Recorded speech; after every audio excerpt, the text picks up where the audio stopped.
E agora é hora de falar com o Gustavo Almeida, o Guga. Muito bom dia para você, Guga. Seja bem-vindo.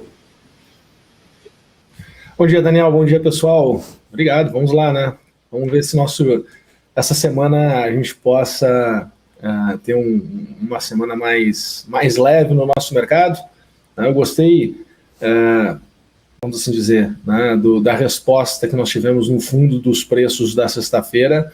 Eu imaginei que a gente poderia ter tido uma sexta-feira ainda mais sangrenta, e não foi, né, não foi mais sangrenta, mostrando muito que existia ali um movimento, né, que precisava ainda ganhar um pouco mais de evidência e de corpo, e no final de semana acabou que essas evidências e esse corpo não se desenvolveu, o que vem trazendo esse tom, né, de alívio aqui no curto prazo, e de fato esses níveis de preço que nós estamos dos 102 mil pontos da nossa bolsa, tem espaço aí, quem sabe, para nós andarmos até a região lá dos 114 mil pontos.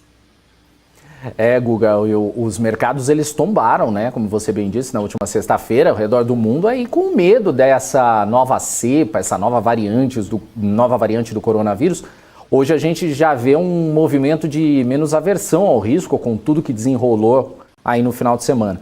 Você acha que os investidores eles tiveram reação exagerada na sexta? Era uma situação que pedia medidas mais duras? Eu acho que os investidores eles estão tendenciosos a zerar suas posições, tá? Eu acho que todo mundo fica com aquela questão do aversão à perda versus aversão a risco, e alguns que estão posicionados estão esperando que o mercado pudesse dar uma melhorada, mas já estão estimulados a zerar suas posições. É o que eu venho falando já há algum tempo sobre os fundos multimercados. Então vão zerando suas posições ao longo do tempo. Muita pessoa física solicitando resgate. Eu acho que teve um dos pontos aí também fortes, né, sobre o resgate em alguns fundos que eram considerados, né, o suprassumo da indústria, e vem mostrando aí essa transformação toda que se tem em cima desse mercado de fundos com gestão ativa. Então, óbvio que vão tentar defender, né, aquelas pessoas que se beneficiam desse mercado, mas existe uma transformação de todo o ecossistema de investimento. Então a gente tem que entender isso, tem que aceitar isso, né? Cada vez mais a pessoa física ela está sendo dona do seu processo de tomada de decisão, está buscando lugares para pegar informação e percebe que consegue, né, pelo seu tamanho, né, construindo sua estratégia, consegue ser até mesmo muito mais eficiente do que um fundo de gestão, um fundo de gestão ativa que antigamente tinha muito mais informação do que o resto do mercado, e hoje não, né? Hoje, na verdade, tem muito mais dificuldade de se mexer do que o resto do mercado. Então, acho que não é que tenha sido um movimento exagerado, mas sim mostra, né, a vontade dos investidores e o espaço que tem para os investidores realizar posição, principalmente por lá por fora, né? Que lá fora, sim, tivemos em níveis de preço, tivemos uma correção bem profunda, né? Mesmo tendo uma oscilação menor do que a nossa oscilação aqui dentro do Brasil, né? Mas, por exemplo, em nível de preço, nós aqui no Brasil, nós não viemos a perder e fechar abaixo das mínimas que nós estávamos trabalhando anteriormente, né? O que mostra essa força nesse patamar de preço e que mostra, né, que, de fato, a gente já sofreu, né, uma correção bem expressiva nesses últimos 4, 5 meses. E como é que você está projetando o dia de hoje, Guga? Mostra pra gente aí no gráfico. Vamos lá, deixa eu compartilhar minha tela com vocês.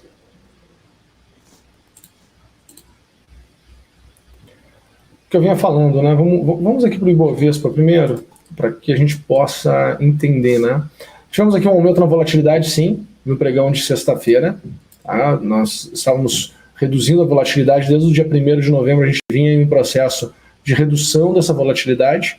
Tivemos uma queda com aumento na volatilidade, tá? Aumento na volatilidade, ou seja, uma alta agora, né, uma alta, por exemplo, como está acontecendo aqui, o que está sendo mostrado, né, pelo nosso mercado futuro, que já está a 104 mil pontos, subindo 1,5%, vai mostrar uma redução na volatilidade. Isso vai ser algo positivo, tá? E dentro do contexto, o que eu consigo enxergar é uma possibilidade de a gente voltar aqui para 113.500 pontos. Tá? Então, consigo enxergar aqui uma possibilidade desse mercado ter esse tipo de movimentação. Existe espaço quando nós olhamos para Petro, para Vale, até mesmo para os próprios bancões, que tem muito peso no nosso índice, tem espaço para recuperar, e esse espaço para recuperar tende a estimular com que a cotação do índice Bovespa possa subir. Para o dia de hoje, se nós olharmos, né, nós estamos muito longe do preço que nós estávamos na quinta-feira passada. Estamos aqui numa zona de preço, né, onde o mercado trabalhou ali no início da semana passada, tá? Ou seja, mostra que temos espaço para voltar assim para essa região do 106, mas o meu cenário agora para os próximos dias, né, havendo um tom mais positivo, é sim conseguirmos ir lá para 108.500 pontos, e num segundo cenário, quem sabe, poder chegar até mesmo a 114 mil pontos aí numa movimentação para esse dezembro. Tá? Num cenário negativo, vamos lá, havendo ainda muito fluxo para vender por parte de quem está querendo sair fora de bolsa, tá? Acredito que a gente poderia vir sim para os 100 mil pontos. Mas me chama já a atenção nessas movimentações que nós estamos desde o dia 20 de setembro, movimentações que nós temos períodos aqui de compras intensas. Tá? Nós já começamos a perceber que existe um fluxo comprador já interessante no mercado.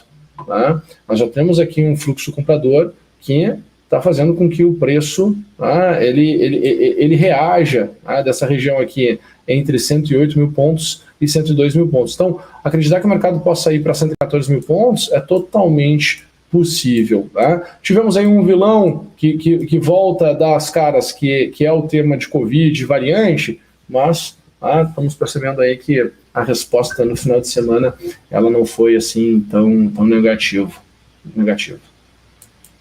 Uhum.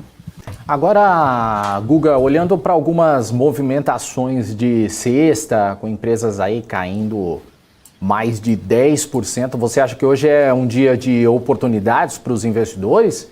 Existem empresas aí com pontos de entrada interessantes? Bom, Daniel, essa questão de oportunidade ela é muito relativa, né, ao perfil de cada um dos investidores.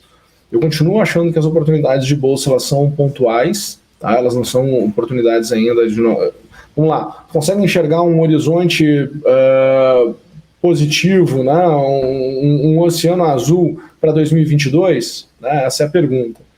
E eu ainda não consigo enxergar esse grande horizonte, eu consigo enxergar uma assimetria, uma relação de risco-retorno interessante, mas eu entendo que, principalmente num ponto que é extremamente vocal, que é o ponto político, eu não consigo enxergar uma melhora para 2022. Tá? Se nós olharmos na prática, ainda o atual governo tem 1/4 de mandato. E tu acreditar que esse 1/4 de mandato ele pode estar perdido, é algo complexo, né? É algo confuso para mim. Quando eu olho até mesmo os candidatos que estão indo para concorrer, eles também têm um ano de 1/4 de contrato, ainda 1/4 de mandato ainda para cumprir. Né? Tu pega para Dória, que ganhou as prévias agora do PSDB, tem 1/4 ainda de mandato para cumprir no governo do estado de São Paulo. Eduardo Leite, mesma coisa. Então, imagina o foco dessas pessoas, onde está de fato. Né? Então, isso é muito ruim, né? É muito negativo, assim, se nós formos olhar para o atual momento da nossa economia. Né? A gente precisa reagir, a gente precisa de uma liderança forte, a gente precisa direcionar as coisas para poder haver essa retomada da economia, porque nós precisamos retomar a economia. Nós precisamos superar toda essa problemática que nós tivemos aí nesses últimos 2 anos. Então, o que eu sinto é que ainda vamos ter um ano de 2022 de volatilidade alta. Depois tende a diminuir essa volatilidade.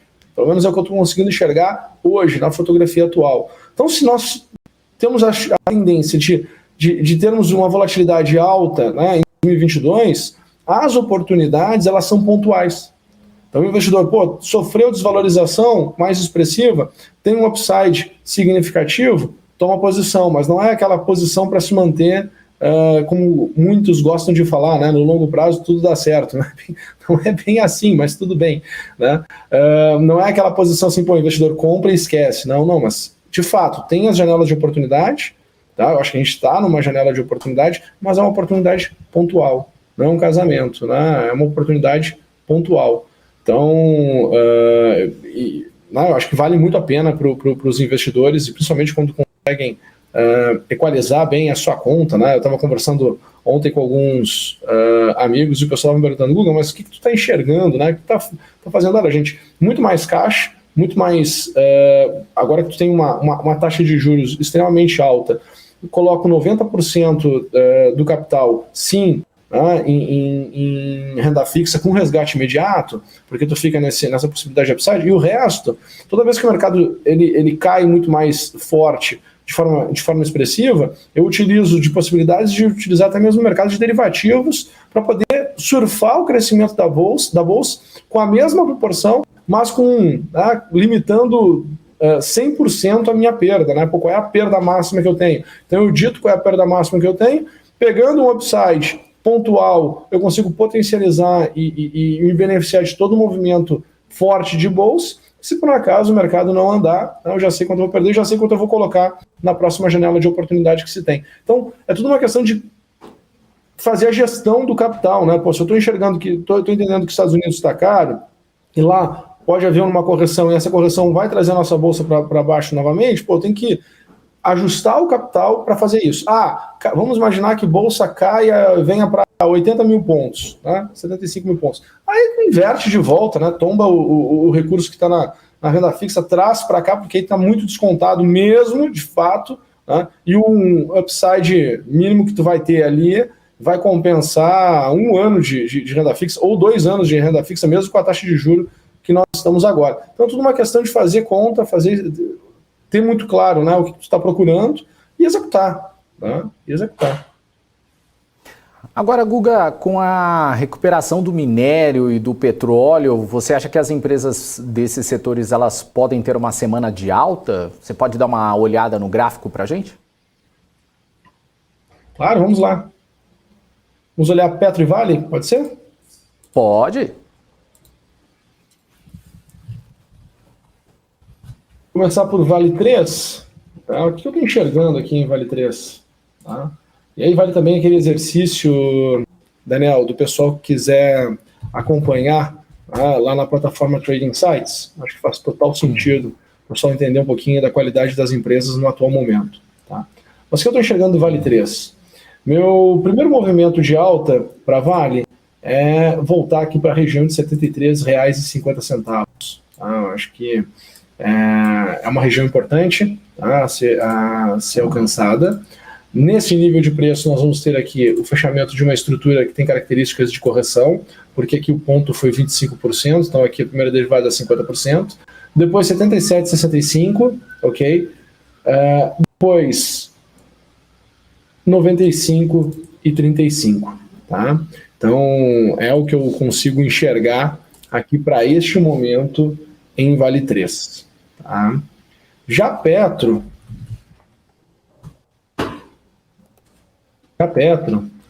que força tivemos na quinta-feira, né? Olha o apetite que o mercado está pela companhia. Tá? De fato, o mercado está com um apetite muito interessante. Meu olhar é que possa chegar a 31,45 no primeiro momento. Tá? E aí depois, o que acontece depois? Tá? E aí eu vou ter que tirar aqui o zoom total aqui de Petro. Vou ter que subir minha base de dados para uma leitura semanal. Porque o que eu enxergo depois é um movimento que está ligado aqui com toda essa queda que nós tivemos aqui de 2009 em diante. Tá? Porque Petrobras ainda não fez novas máximas históricas. Olha que interessante, né? Essa projeção que eu tenho de curto prazo acaba sendo, quando eu olho para trás, a máxima histórica que nós tivemos de Petro. Tá? Então, se nós olharmos para cá, a gente vai entrar numa frequência muito interessante de alta, vai ter rompido aqui uma barreira psicológica importante, histórica aqui de Petrobras, e aí tende a acelerar, olha, de uma forma bem bacana mesmo. Tá? E aí vai ter tido toda uma transformação de percepção, de preço e tudo mais da companhia. Mas eu me arrisco a projetar uma possibilidade de Petrobras ir a 64,80. Tá? Eu vou ser bem sincero, Daniel, eu acho que esse movimento que nós tivemos aí do petróleo sim, Me parece ter sido um movimento exagerado, tá? Um movimento que se beneficiou do medo, né? Porque o pessoal, querendo ou não, precisa de uma queda do petróleo no curto prazo para reduzir essa pressão inflacionária que se tem de mundo. Tá? Porque, querendo ou não, uma redução na cotação do petróleo alivia essa pressão inflacionária no mundo todo. Tá? Pô, a gente tem que entender isso. Então, se beneficiou do medo do momento, muita gente reduziu posição, muita gente zerou posição, né?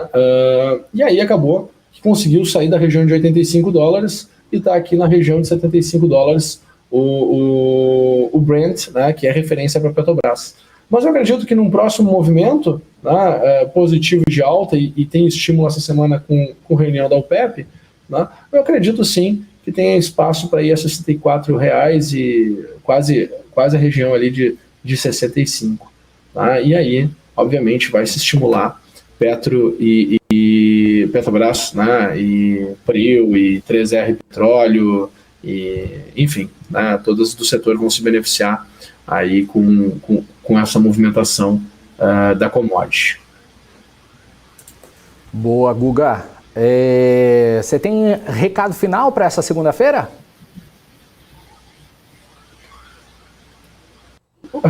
Recado final para essa segunda-feira? Boa pergunta, né? Eu não pensei em nenhum recado especial para o pessoal. Eu continuo com as mangas remangadas, né? Muito focado aqui para esse movimento. Eu sou um cara que opera com metas semestrais, e a minha meta semestral do segundo semestre de 2021 ainda não foi alcançada. Nós tivemos um segundo semestre aqui de correção aqui na nossa bolsa, então não tive oportunidade ainda para pegar um movimento de alta. Então, estou muito focado nesse momento e sugiro que todo mundo também esteja focado, tentando, né, suavizar bastante essa questão de ruído todo em função de notícias, de momento e tudo mais, mas com um foco, né, Daniel, num movimento de curto prazo. Não tem o que fazer. O foco é num movimento de curto prazo mesmo, porque, poxa, como eu comentei com vocês, eu não consigo enxergar um horizonte muito tranquilo para o ano de 2022. Se eu não consigo ainda enxergar um horizonte muito tranquilo ainda para o ano de 2022, poxa, eu não posso criar uma projeção muito longa. Eu não posso tentar me beneficiar de algo muito longo, porque vamos ter aí possivelmente uma dança das cadeiras de governo como um todo, e isso vai mudando, né, a percepção de risco por parte dos participantes do mercado, e o dinheiro vai trocando de ativos. E aí essa troca de ativos, né, faz com que a movimentação na bolsa ela aconteça de uma forma mais intensa, de uma forma mais pesada. Você volta mais tarde hoje, Guga? Olha aí, acertou. Tava esperando você me dar um tchau até amanhã. Não me pegou. Me pegou nessa, boa. Volto mais tarde hoje no programa Geometria. Então tá certo, às 6 horas então o Guga Almeida está de volta. Valeu, Guga, um abraço e até mais tarde. Valeu, Dani, um abraço. Abraço, pessoal, bons negócios. Tchau, tchau.